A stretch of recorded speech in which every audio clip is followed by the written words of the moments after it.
Bapak, Ibu, Saudara yang dikasihi Tuhan, salam sejahtera dalam Tuhan Yesus Kristus. Mari bersama-sama kita merenungkan firman Tuhan dari kitab Kejadian pasal 3 ayat 21. Demikian firman Tuhan.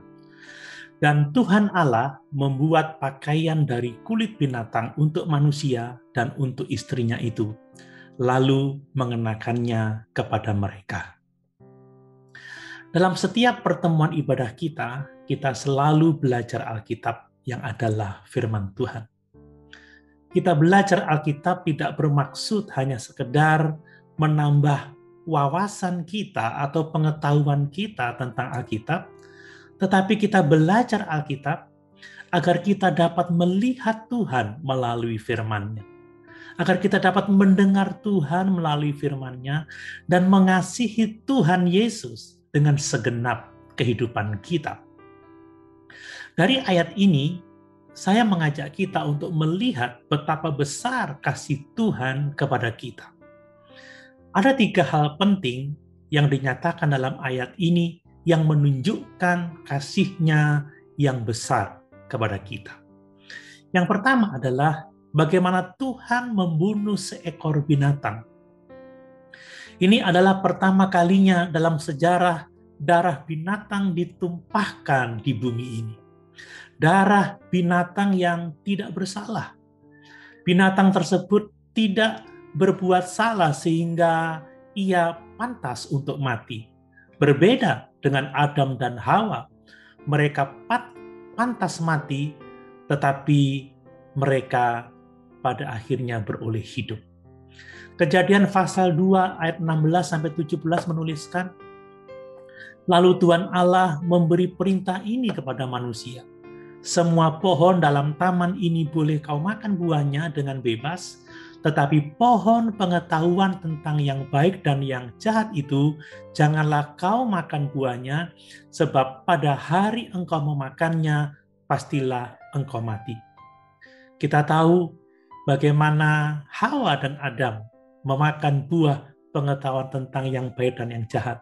Mereka pantas mati, tetapi Tuhan berbelas kasihan, sehingga mereka beroleh hidup.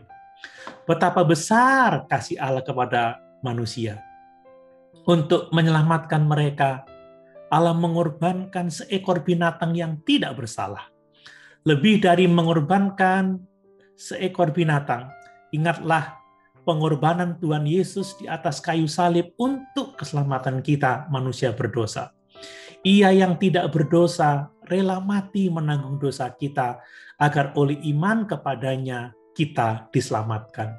Rasul Petrus di dalam suratnya 1 Petrus 2 ayat 24 menuliskan, ia sendiri telah memikul dosa kita di dalam tubuhnya di kayu salib, supaya kita yang telah mati terhadap dosa hidup untuk kebenaran. Oleh bilur-bilurnya kamu telah sembuh. Senada dengan itu, Rasul Paulus menulis dalam suratnya 2 Korintus pasal 5 ayat 21, dia yang tidak mengenal dosa telah dibuatnya menjadi dosa karena kita, supaya dalam dia kita dibenarkan oleh Allah. Bapak, Ibu, Saudara yang dikasihi Tuhan, hal yang kedua yang menunjukkan betapa besarnya kasih Allah kepada kita adalah bahwa Tuhan membuat pakaian dari kulit binatang yang dibunuhnya itu. Perhatikan betapa rendah hatinya Allah kita. Dia sang pencipta alam semesta rela menjadi seorang pembuat baju atau seorang penjahit.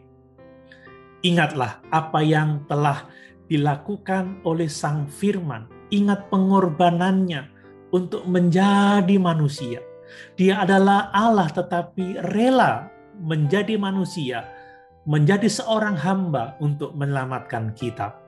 Dalam Filipi pasal 2 ayat 5-11 dituliskan, hendaklah kamu dalam hidupmu bersama menaruh pikiran dan perasaan yang terdapat juga dalam Kristus Yesus, yang walaupun dalam rupa Allah tidak menganggap kesetaraannya dengan Allah itu sebagai milik yang harus dipertahankan, melainkan telah mengosongkan dirinya sendiri dan mengambil rupa seorang hamba dan menjadi sama dengan manusia. Dan dalam keadaan sebagai manusia, ia telah merendahkan dirinya dan taat sampai mati, bahkan sampai mati di kayu salib.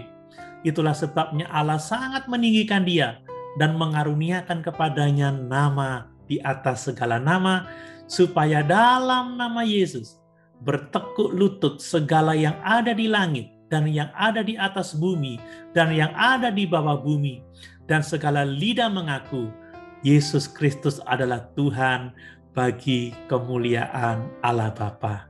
Betapa luar biasanya Allah kita, betapa rendah hatinya Tuhan kita. Dia telah rela menjadi manusia untuk keselamatan jiwa kita. Yang ketiga, apa yang menunjukkan bahwa betapa besar kasih Allah bagi kita, yaitu bahwa Allah mengenakan pakaian yang dibuatnya itu kepada manusia. Wow, sungguh luar biasa kasih Allah kepada manusia. Ia tidak melemparkan pakaian yang telah dibuatnya supaya manusia memakainya sendiri, tetapi ia mengenakannya kepada manusia.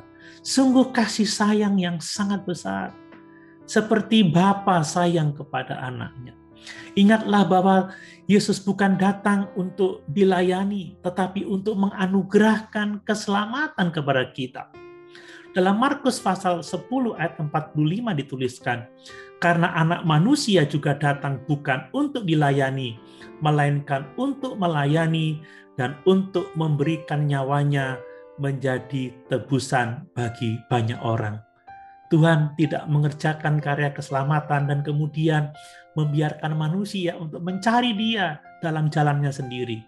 Tetapi dia datang untuk mencari dan menyelamatkan yang hilang.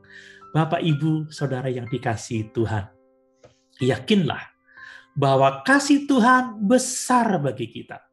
Di tengah-tengah kesusahan zaman ini yang diperberat dengan pandemi COVID-19, jangan ragukan kasih-Nya bagi kita melalui pribadi dan karya Tuhan Yesus Kristus. Haleluya. Tuhan Yesus memberkati.